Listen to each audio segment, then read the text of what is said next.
स्वागत है आपका इंडिया डेली में। मैं हूं आपके साथ विवेक शांडिल्य। बीजेपी हिंदुत्व के सारे साउथ के किले में सेंध लगाने की जुगत में है। हिंदुत्व के साथ बीजेपी दूसरे धर्मों को भी साथ जोड़ने की कोशिश कर रही है।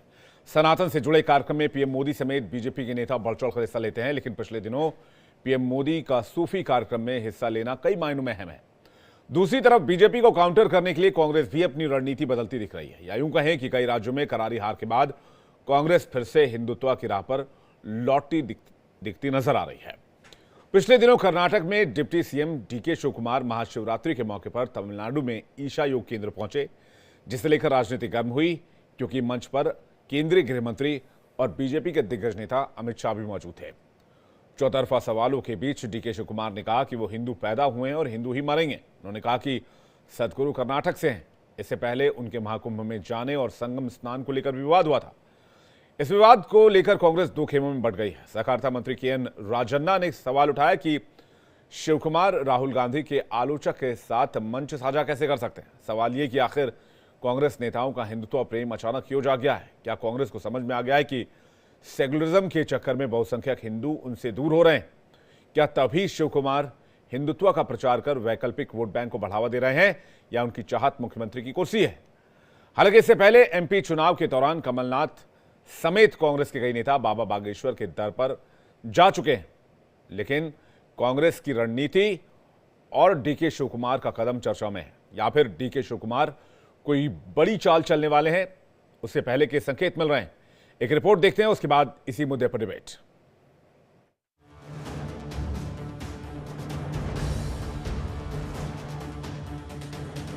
कर्नाटक में एक बार फिर हिंदुत्व को लेकर बहस छिड़ गई है। उप मुख्यमंत्री डीके शिवकुमार ने प्रयागराज जाकर महाकुंभ में स्नान किया। इसके बाद से मंदिरों में पूजा पाठ और आरती करते नजर आए। इस दौरान उन्होंने यूपी की योगी सरकार को महाकुंभ के भव्य आयोजन के लिए बधाई भी दी। See, first, I would like to thank all the organizers who have conducted this very holy. It is an historic moment in one's life. With looking all of the arrangements, what they have done for this crores of people who have been come here, it is not a small job. I know what organization takes place. They have done a good job. इधर जब सवाल उठा तो उन्होंने कहा कि वे हिंदू पैदा हुए हैं और हिंदू ही मरेंगे।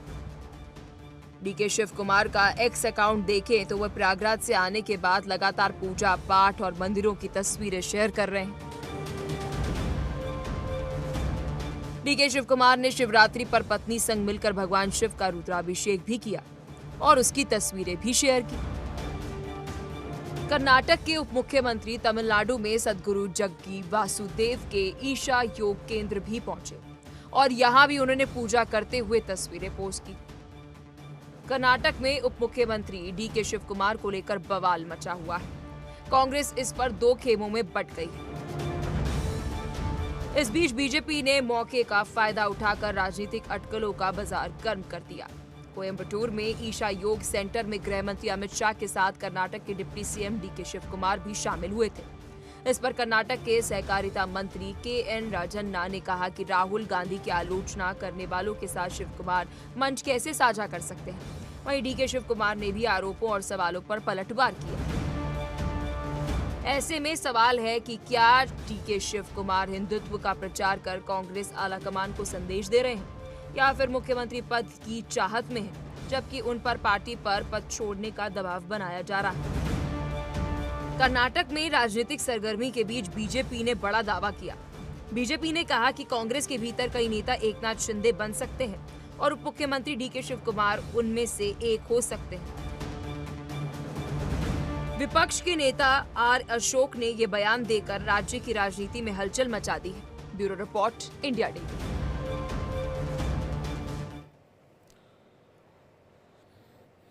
बातचीत करने के लिए मेहमानों का एक बड़ा पैनल हमारे साथ जुड़ रहा है। डॉक्टर हिमांशु शुक्ला, प्रवक्ता बीजेपी, यश श्रीवास्तव, प्रवक्ता कांग्रेस, प्रोफेसर विवेक सिंह, राजनीतिक विश्लेषक, और शेखर कुमार, राजनीतिक विश्लेषक, इस वक्त हमारे साथ जुड़ रहे हैं। यश से पहला सवाल मैं करना चाहूंगा। आप सभी मेहमानों का बहुत बहुत स्वागत है। यश, मेरा पहला सवाल आपसे, क्या अजीत पवार की राह पर हैं डीके शिव कुमार। नहीं, सवाल ये है कि आज मीडिया कम से कम जग्गी वासुदेव के बारे में यदि कोई बात विवादास्पद है तो उसको खुद रेखांकित करने को मजबूर है। और मुझे एक आपत्ति है, आपकी रिपोर्ट में सेक्युलरिज्म शब्द का अपमान कोई कर रहा है ये बताया जा रहा था, और आपत्ति यह है कि मीडिया इसकी इजाजत कैसे दे सकता है। जिन लोगों को लिखना पढ़ना नहीं आता वो रोज सेक्युलरिज्म को एक गलत चीज बताते हैं, जबकि सेक्युलरिज्म ना लिखना जानते हैं ना उसका मतलब जानते हैं। तो मुझे इस बात से आपत्ति है। ये कोई नहीं होते सेक्युलरिज्म के खिलाफ बोलने वाले, इनको नहीं पता सेक्युलरिज्म कितनी अनमोल चीज है और उसका होना कितना जरूरी है। अब डीके शिव कुमार जी जग्गी वासुदेव के वहां गए, ये एक उनका एक व्यक्तिगत चुनाव है। इसके पहले उन्होंने कुंभ में जाके डुबकी भी लगा के दिखाई, और भी बहुत सारे लोग गए।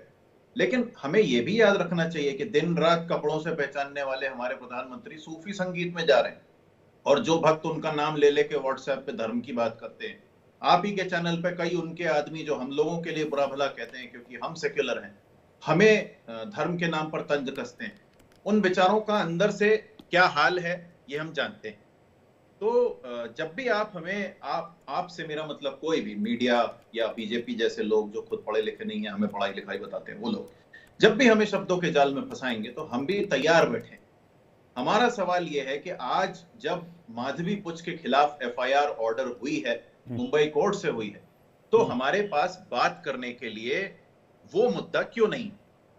हम इस मुद्दे पर कैसे बात कर सकते हैं? पर चलिए, आपकी इच्छा है, आपने एक विषय रखा है तो बताइए क्या करें।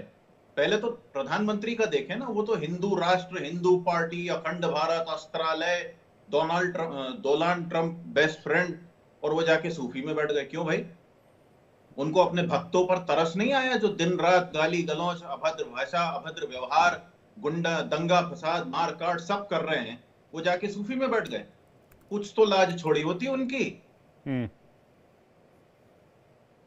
नहीं, वो तो बोरा समुदाय के साथ भी मंच साझा करते रहे हैं वो तो हर समुदाय के साथ उनका पुराना रिश्ता है। बोहरा मुस्लिम समुदाय के साथ आज मंच साझा नहीं कर रहे हो, जब गुजरात के सीएम थे तब से मंच साझा कर रहे हैं।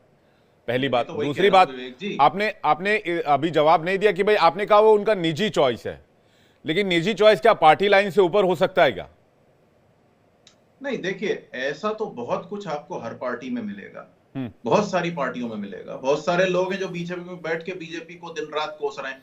अभी मैं नाम लूंगा तो फिर अच्छा नहीं लगेगा, ले लीजिए। देखिए, सुब्रमण्यम स्वामी है, शत्रुघ्न सिन्हा जी थे, और जब नवजोत सिद्धू बीजेपी में थे तब वो भी थे, उन्होंने भी खुल के बोलना शुरू कर दिया था।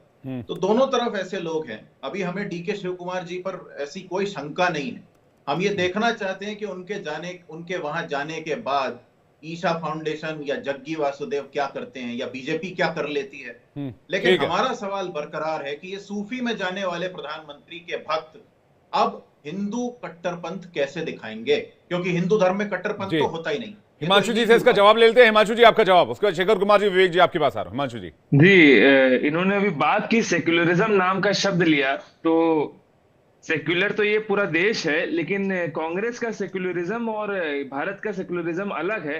कांग्रेस का वही सेक्युलरिज्म है कि जब कश्मीर में नमाज के बाद जो है लोग निकलते थे भीड़ में से, अरे आपके बीच में ये चीज, आपको दूसरों के बातों में टांग अड़ाने की इतनी क्यों आदत है? आपके बीच मैंने कुछ नहीं बोला ना, ठीक है? जब कश्मीर में निकलते थे तब ये इनको नहीं आता, सेक्युलरिज्म नहीं आता था। जब इनके प्रधानमंत्री बोलते थे कि Muslim has the first right to all the resources of this country, वो नहीं था। जब केरल में एक शहर की जो है जनसंख्या 70+ हो गई इस्लामिक लोगों की, तो उन्होंने बोल दिया भैया घंटी बजाना, मंदिर में पूजा प्रार्थना करना कर दो बंद, क्योंकि आज से ये शहर इस्लामिक है। उसके बीच इनके चीफ मिनिस्टर आके कुछ नहीं बोले, वो भी मान गए।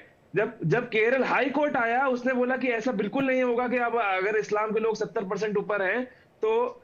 और ये जो कहते हैं कि जब अजान में चिल्लाया जाता है, यश श्रीवास्तव जी खुद मेरे नाम से इनको हिंदू समझ रहा हूं, ठीक है, जब अजान में चिल्लाया जाता है कि अल्लाह से बड़ा कोई भगवान नहीं, मतलब कोई खुदा नहीं है, और रसूल से बड़ा कोई पैगंबर नहीं है, ये जब चिल्ला के पूरे वातावरण में फैलाया जाता है, तो अगर हम बोलते हैं कि भाई ये क्या है, तो इससे भी इनको दिक्कत है, ये इनका सेकुलरिज्म है। उसके बाद इनका क्या सेकुलरिज्म मैं बता रहा हूँ कि राहुल गांधी जो अपने आप को कौल ब्राह्मण कहते हैं, जनेऊ पहन के नवरात्र में मटन खाते हैं और बोलते हैं कि मैं तो, एक तरफ नवरात्र से पहले बोलते हैं हम पंडित हैं और उसके बाद जो कि बिहार में लालू यादव के साथ जो है मटन खाते हैं, ये सारी सेकुलरिज्म जो है कांग्रेस का एक स्पेशल सेकुलरिज्म है जो हम नहीं, तो कभी समझ पाए अजीत नहीं। पवार क्या आपकी तरफ आ रहे हैं? सवाल ये, माफ कीजिएगा, अजीत पवार कह रहा हूं, डीके शिव कुमार क्या अजीत पवार की लाइन पर हैं? क्या आपकी तरफ आने के संकेत हैं? आला कमान अपने नेताओं की जो उनको पार्टी को ले जा रहे हैं सुनना बंद कर दे, संगठन की सुनना बंद कर दे, तो डीके शिव कुमार, शशि थरूर खुद ही आप अपना मजाक उड़ा रहे हैं। यस जी, नहीं, मैं तो आपका इनके मजाक उड़ा बड़े रहा हूं, बड़े नेता हिमांशु। जो हैं, इनके हमारा बड़े बड़े जो सेकुलरिज्म नेता है, हैं वो आपका खुद पार्टी छोड़ के फेकुलरिज्म जा है। रहे हैं। जो कभी कभी आपकी पार्टी कांग्रेस के को कुछ गद्दावर नहीं नेता आता है। बोले जाते थे, आज आपके वो लिए ऐसा है कि सेकुलरिज्म के दो मतलब राहुल हैं। गांधी से त्रस्त आपकी आकर वो पार्टी ने पार्टी इस छोड़ना दुनिया में चाह रहे हैं। देश का अच्छा, मैं मजाक एक उड़ाया। इंसिडेंट बताऊंगा आपको।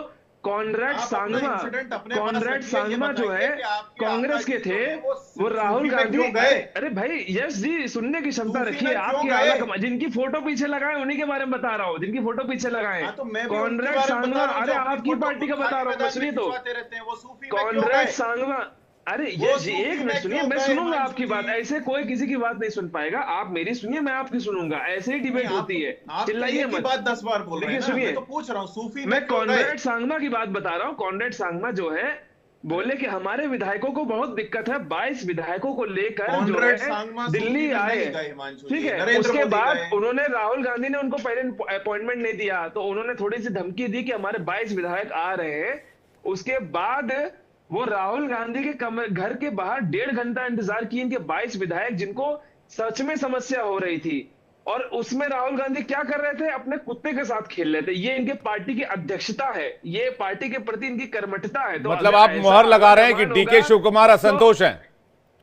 आप तो मुहर ऐसा लगा तो रहे हैं होगा। डीके शिव कुमार असंतोष हैं? कल को एक यश मिनट। श्रीवास्तव जितनी मेहनत कर रहे हैं पार्टी के लिए, और अगर इनकी भी आला कमान नहीं सुनेगा, तो मैं भी सब सोचूं, इनको भी तो टेंशन होगी ना कि भाई जो कुछ सुनेगा नहीं, जो ऊपर वाली पार्टी, तो ये भी छोड़ने के लिए सोचेंगे। तो जिस पार्टी के नेता की आला कमान सुने नहीं, जिस पार्टी वाले को, ठीक है, यानी कि आप कह रहे हैं कि डीके शिव कुमार भी अलग लाइन ले सकते हैं, हो सकता है उनकी ना सुनी जा रही हो। इस बार शेखर कुमार जी का रिएक्शन, उसके बाद विवेक जी आपकी बात आ रहा हूं। शेखर कुमार जी, देखिए, इस तरीके के जितने भी मतलब सदगुरु के पास जाना, कुंभ में जाना, इसके 3 कारण होते हैं राजनीति में। एक तो होता है व्यक्तिगत आस्था, कि किसी का किसी भी व्यक्ति के अंदर कोई आस्था हो सकती है, कहीं वो उनकी धार्मिक आस्था है, कुंभ में जाने के लिए वो स्वतंत्र है। दूसरी चीज होती है राजनीतिक फायदा।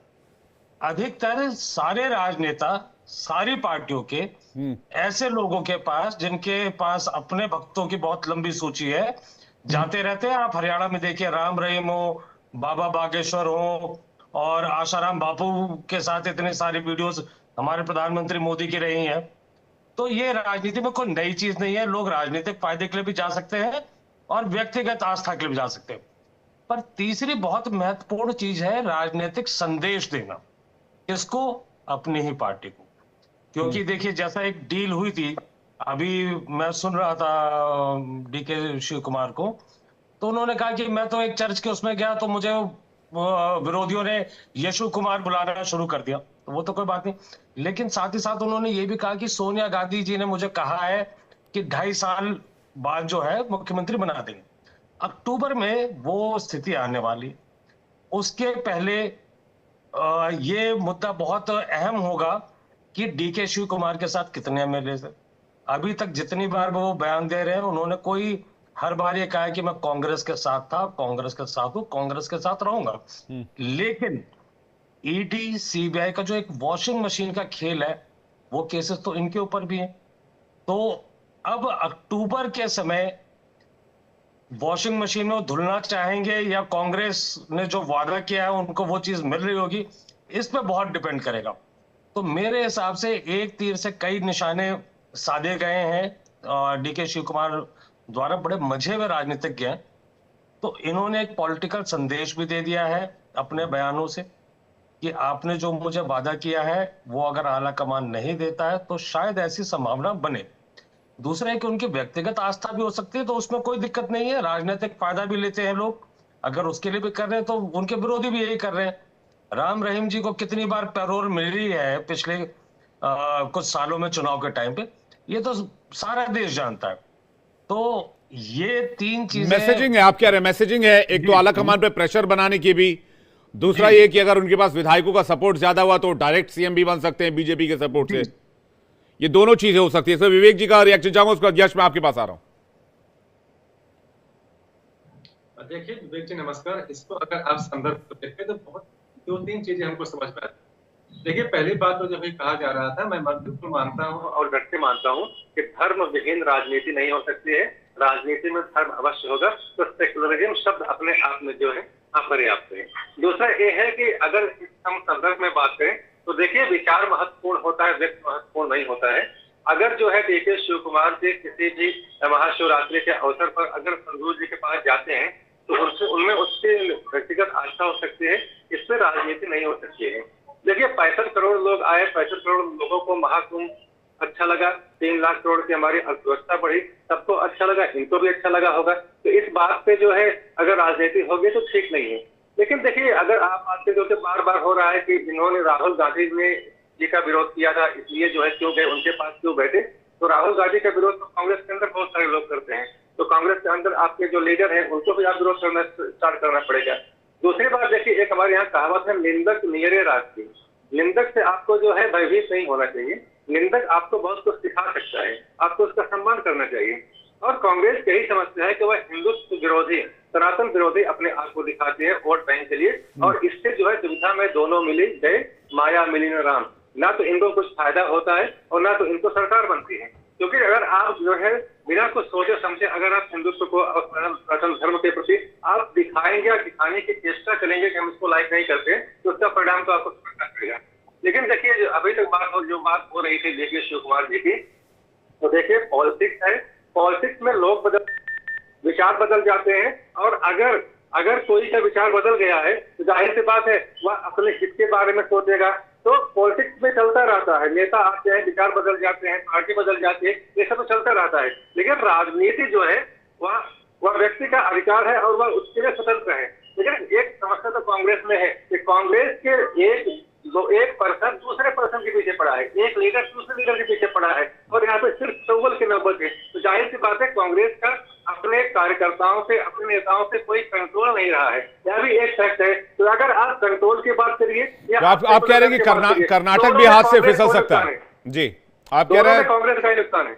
पॉसिबिलिटीज हैं कि कर्नाटक हाथ से फिसल जाए अगर डीके शिव कुमार महत्वाकांक्षी बताए जा रहे हो सीएम पद के लिए, या फिर जो भी सीन बन रहा है। मैं 10 सेकंड लूंगा विवेक जी, मैं 10 सेकंड लूंगा।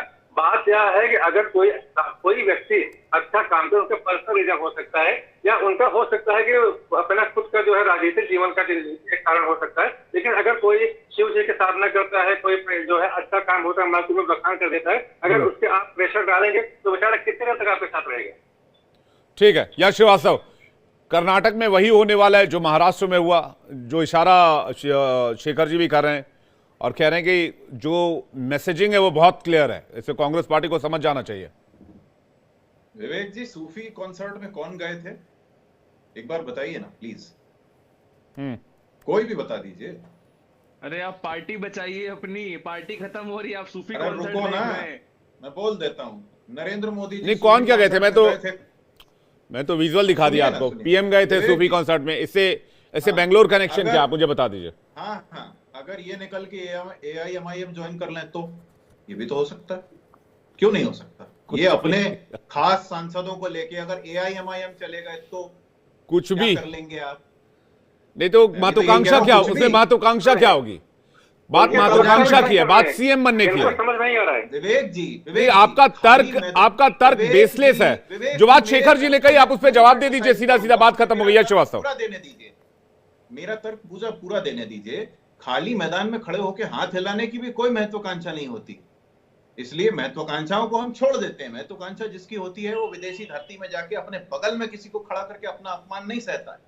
तो हमें सब तरह की संभावनाओं को देखना चाहिए और हमें ये जरूर याद रखना चाहिए। ये जो संभावना दिख रही है, गृह मंत्री के बगल में जग्गी वासुदेव और जग्गी वासुदेव के बगल में डीके शिव कुमार और सूफी कॉन्सर्ट में मोदी जी, और शायद उसी के आसपास ओवैसी। कॉम्बिनेशन क्या है, ये एग्जाम्पल क्या है आपका, मैं नहीं समझ पा रहा हूं। एग्जाम्पल ये है कि यदि हमसे बेतुका सवाल किया जाएगा, आप नहीं कर रहे हैं, लेकिन हम उसका बेतुका जवाब देने में भी सक्षम ये हैं। समझता हम है कि कह कुछ रहे हैं कि पता आम नहीं। आदमी पूरी मुझ ये पर शायद FIR एक सेकंड विवेक जी आ रहा हूं, शेखर जी कुछ कहना चाह रहे हैं, उसका हिमांशु आपके पास आ रहा हूं, शेखर जी कुछ कहना चाह रहे हैं। देखिए, बात जो चल रही है सेक्युलरिज्म की, ये एक बहुत बढ़िया एग्जांपल देता हूं कि एक जैसे भाजपा कहती है राष्ट्रवाद की बात, तो राष्ट्रवाद एक सावरकर का था और एक भगत सिंह और गांधी जी का था। दोनों में एक अंतर था। सावरकर का हिंदू राष्ट्रवाद था और इन दोनों लोगों का सेक्युलर राष्ट्रवाद था। यही लड़ाई आज भी चल रही है। सेक्युलरिज्म पे जो अलग अलग जो बातें चल रही हैं, आजकल उसका चुनावी फायदा लिया जा रहा है। जो कहा जा रहा है कि भाजपा से वो आएंगे या नहीं, भाजपा में आज 70% नेता कांग्रेस से ही आए हुए। अब वो विचारधारा वाले लोग बहुत पीछे छूट चुके हैं। आज जो सूफी संतों का सम्मेलन जो है, ये भी एक चुनावी रणनीति के तहत है, क्योंकि जिस आदमी ने इस पूरे देश के सामने टोपी पहनने से कोई धर्म परिवर्तन नहीं हो जाता। आप उत्तराखंड जाते हैं, आप वहां उन उत्तराखंड की टोपी पहनते हैं, आप मणिपुर जाते हैं, आप नागालैंड जाते हैं, हर जगह आप उनकी टोपी पहनते हैं। नहीं तो यहाँ तो पूरा विपक्ष महाकुंभ के अगेंस्ट क्यों हो गया? महाकुंभ में नहाने से कोई बीजेपी का आदमी थोड़ी बन जाता। नहीं, अरे देखिए, बोल मैं लेने आपको दीजिए एक ना मैं विवेक जी, आपको एक मुझे बात तो नहीं बताता बोलने हूँ। देंगे। नहीं होती है। महाकुंभ के कोई भी आपको अच्छा लग रहा है इसलिए मैं बोलने दूं है, या श्रीवास्तव आपको सुनने में मजा आ रहा है इसलिए मैं शेखर जी को इंटरप्ट ना करूं, लेकिन नहीं, मैं मैं काउंटर दावे क्वेश्चन से पूछूंगा कह ना। सकता हूं, आपके पूरा का पूरा विपक्ष महाकुंभ से अलग हो जाता है कुछ एक नेताओं को छोड़ के, नहीं, क्योंकि उनको लगता है कि बीजेपी का महाकुंभ है। आने के बाद तो से ये नहीं कैसा बना। सेक्युलरिज्म है? देखिए, महाकुंभ बीजेपी के आने के बाद से नहीं बना। महाकुंभ में एक चीज है, तो क्यों अगर विपक्ष अलग मेरे हुआ? घर में कोई 85 वर्ष का कोई बुजुर्ग है, क्या मैं केदारनाथ यात्रा पे लेकर जाऊंगा? Is it safe for him और हर? नहीं। लेकिन उससे नहीं तो आस्था जो कम नहीं 67 होती। जो 66-67 करोड़ लोग आए, क्या वो बीजेपी के हैं? महाकुंभ में जो क्या वो हादसे हो रहे सेक्युलर थे- नहीं है? 2 दिन पहले नहीं, मैंने महाकुंभ पूछा में है। जो हादसे हो रहे थे, जिस प्रकार का वहां का मैनेजमेंट रहा है, अगर उसमें कोई आदमी नहीं गया है, वहां इतने लोगों के जाने की वजह से एक ही समय पर इतने करोड़ लोगों के अगर वो पानी अगर पॉल्यूटेड हो रहा है, उससे हेल्थ हजार्ड हो सकता है। सर, ये कोई उस भीड़ में नहीं 66 जाना करोड़ चाहता। लोग गए। सिर्फ विपक्ष के कुछ नेताओं के नहाने से पानी का, नदी का पानी पोल्यूटेड थोड़ी हो जाता। पहुंच गया तो 11 डीके शिव कुमार खुद नहा रहे थे। अगले आदमी को पार्टी जी, वाले एक सेकंड एक करके मैं आ रहा हूं। हिमांशु शुक्ला कुछ कहना चाह रहा है, उसका यश आ रहा हूं आपके पास। हिमांशु मैंने शुक्ला, कहा कुंभ में जो जाता है वो पार्टी के कहने से नहीं जाता, मेरी खुद की आस्था थी इसलिए मैं गया था। मेरे माता पिताजी चाहते थे, मैं उनको लेके गया था। कोई मोदी जी किसी को कह नहीं रहे कि आप लोग कुंभ में जाके स्नान करिए। जो हिंदू 50 करोड़ योगी जी हिंदू बुला गए रहे वो अपनी थे आस्था सबको। से गए हैं। कोई एडवर्टाइजमेंट नहीं बुला दिया गया रहे कि थे आप लोग सबको। जाइए ही जाइए, आप हिंदू का सर्टिफिकेट लीजिए अगर आप और कुंभ में अगर जाएंगे, जो ऐसा कुछ फॉर्मूला नहीं बोला बता गया रहे है। हैं कि ये सेक्युलरिज्म वाला शेखर जी और यश जी, इस हिसाब से तो 66 करोड़ फिर बीजेपी के वोटर हुए। विवेक जी, तो वो तो वैसे भी है, वो तो वैसे भी है, तभी तो ये दिखाई नहीं दे रहे हैं। एक एक करके प्लीज, एक एक बीजेपी के करके। वोटर। देखिए, वो तो चुनाव के रिजल्ट में भी पता लग रहा है। अभी दिल्ली का रिजल्ट आया है तो 50% से ज्यादा जनता ने मोदी जी और भाजपा को नकारा है। हालांकि 2% या ज्यादा लिया है एंटी इनकम्बेंसी की वजह से। 6% ने कांग्रेस को दिए हैं, मैं ये भी आपको क्लियर कर दूं। 6%, 6.03% वोट कांग्रेस को दिए लेकिन गए अगर आप हैं। दिल्ली की आबादी देखेंगे तो आधी से ज्यादा आपके लिए मत नहीं कर रही है। दूसरी बात, कोई भी अगर हिंदू धर्म को मानता है तो जरूरी नहीं है कि वो बीजेपी का सपोर्टर हो। मैं वही कह रहा हूं ना, बहुत बात है ना, हिंदू तो सनातन धर्म है। तो टोपी नहीं दूसरी पहने बात, से, टोपी नहीं पहने से बीजेपी किसी की आप खुद नहीं फिर शंकराचार्य अब को आप मान लीजिए। अपने सवाल में थोड़ा सा घिर गए। टोपी नहीं पहनने से किसी धर्म के प्रति आस्था कम कैसे हो जाती है, ये प्रूव करो। विवेक जी, नहीं, मैं यही बात कह रहा हूं कि अगर आप सबकी टोपी पहन रहे हैं और आप देश के प्रधानमंत्री हैं, तो अगर उस दिन भी पहन लेते तो क्या दिक्कत थी? क्या आप उतने लोगों के प्रधानमंत्री नहीं है? राहुल गांधी एलओपी हैं, लीडर ऑफ अपोजिशन है, वो देश के लीडर ऑफ अपोजिशन है, कांग्रेस पार्टी के हैं जी। तो उनको जाना चाहिए था, नहाना चाहिए था, स्नान करना चाहिए था ऐसा आपकी कुछ थ्योरी भी के हिसाब से, जो आप थ्योरी रख रहे हैं। यश श्रीवास्तव कुछ कहना चाहते? विवेक जी, मैं ये पूरा जो कंफ्यूजन है उसको क्लियर कर देता हूं। बिल्कुल। कॉमन सेंस खतरे में है जब से भाजपा सत्ता में है। क्यों है?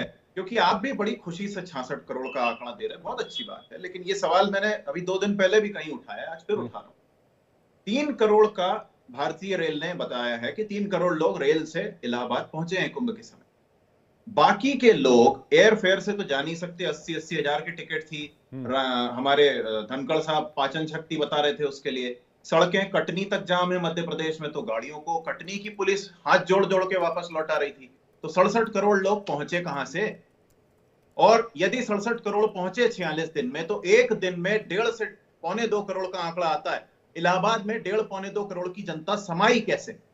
इसको काउंटर करने के लिए बीजेपी के पास ना तो मोबाइल टावर का आंकड़ा है, ना इंटरनेट का आंकड़ा है, ना कुंभ में ऐसा कोई काउंटर था जहां भक्तों की गिनती हो रही हो।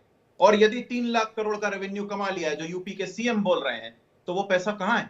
जीएसटी कलेक्शन तो 6,000, 9,000, 10,000, 8,000, कहां है वो पैसा?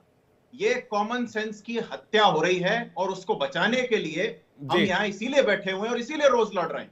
बीजेपी नहीं, स्पेकुलेशन पे लोगों के कॉमन सेंस 30 करोड़ से ज्यादा यात्रियों को रेल ने पहुंचाया, ये भी एक डेटा है। अब आपका 3 करोड़ वाला डेटा कहां से है मुझे नहीं पता। रेलवे 3 करोड़ कह रहा है विवेक जी। मैंने तो 30 करोड़ पढ़ा है, 30 करोड़ 20 लाख यात्रियों को रेलवे ने पहुंचाया। मैंने 2 करोड़ 90 लाख पढ़ा है जी। विवेक जी आपको कुछ कहना चाह रहे हैं? विवेक जी 30 करोड़ है तो बताइए कितनी काफी देर से सुन रहा था। देखिए बहुत सीरियस आवश्यकता है कांग्रेस को और कांग्रेस के प्रवक्ताओं को भी डेटा। क्या आप अरे आप सुनिए ना, अभी बहुत आपने कितना बकवास किया मैंने सुना आपको। लोग मर गए उसके बाद भी मैंने आपका सुना, आप सुनिए। आप देखिए, और यदि हमारे कौन सा पानी खराब था? 60 करोड़ एक रिपोर्ट आई, उसके बाद दूसरी रिपोर्ट आई, उसके बाद पानी कोई खराब नहीं। ठीक है, लेकिन ऐसा ना हो कि कुंभ में जाकर डीके शिव कुमार ने प्रयागराज में ही कोई रणनीति बना ली हो और कुंभ वाला स्नान यहाँ पर भारी पड़ जाए कहीं। यश भाई, योगी जी समझना पड़ेगा। विवेक जी कुछ कह रहे हैं? विवेक जी जल्दी से प्लीज। हाँ देखिए बहुत सीधी सी बात है। मैंने कहा कि डेटा समझने के लिए कांग्रेस प्रवक्ताओं को थोड़ा सा मेहनत करना पड़ेगा, कांग्रेस को भी। देखिए कौन सा पानी खराब था? एक रिपोर्ट है, उसके बाद दूसरी रिपोर्ट भी आ गई। 65 करोड़ लोग खुश है। 3 लाख करोड़ का हमने जो है वहां से जो है हमारी इकोनॉमी को बूस्ट मिला है। वहां पे 10 लाख लोगों को एम्प्लॉयमेंट मिला है। इसके अलावा जो है पानी में खराबी नहीं थी, पानी में खराबी नहीं थी, खराबी थी आपकी सोच में, खराबी है आपके दिमाग में, उसका इलाज होना चाहिए। देखिए राहुल गांधी मंदिर क्यों नहीं गए थे? राम मंदिर को बुलावा आया था तो क्यों नहीं गए थे? बोल रहे थे कि टोपी पहनने से क्या होता है? अरे टोपी पहनने से बहुत कुछ होता है, क्योंकि आपको छद्म जो है दिखाना है, इसके लिए आपको टोपी पहनना पड़ेगा। और अगर आप क्या होता है उसको जोड़िए। अगर राहुल गांधी के राम मंदिर में चले गए होते तो क्या हो जाता है? झूठे हैं ये लोग। तो राम मंदिर आपके चैनल पे अपना सोनिया गांधी का जो टूरिस्ट कैंप कांग्रेस के टाइम। अरे देखिए यहाँ पर तू में से कुछ नहीं मिलेगा, यहाँ तो में से कुछ नहीं मिलेगा भाई साहब। कहीं कर्नाटक में कोई बड़ा खेल ना हो जाए, इस पर ध्यान देने की आवश्यकता है और इस पर हमारी नजर रहेगी। फिलहाल विवेक जी क्या कह रहे हैं? गुजरात में भी हो सकता है, दिल्ली में भी हो सकता है। उन्होंने AIMIM ज्वाइन कर ली तो क्या कर लेंगे आप बताइए? नहीं कर रहे पर कर ये तो ऐसे कहते रह जाते हैं, परम्यूटेशन कॉम्बिनेशन के हिसाब से इनके नेता भाजपा ज्वाइन कर लेते हैं। परम्यूटेशन कॉम्बिनेशन के हिसाब से सवाल मैं नहीं, पूरा देश पूछ रहा है। यश भाई, कांग्रेस पार्टी से पूरा देश जानना चाह रहा है कि डीके शिव कुमार का अगला मूव क्या होगा। क्या वो बीजेपी में चले जाएंगे? वो इस बात से इनकार कर रहे हैं। तो क्या वो अपनी अलग पार्टी बनाकर बीजेपी को इसके सपोर्ट से सीएम बन जाएंगे? ऐसे कई सवाल हैं जिसका सामना आपको करना पड़ेगा और मुझे लगता है इसका बेहतर जवाब आप लोग दे सकते हैं। फिलहाल आप लोगों का आने के लिए बहुत बहुत धन्यवाद। पूछ रहा हूं विवेक जी, बहुत बहुत धन्यवाद हमारे साथ जुड़ने के लिए और कीमती वक्त देने के लिए बहुत बहुत शुक्रिया।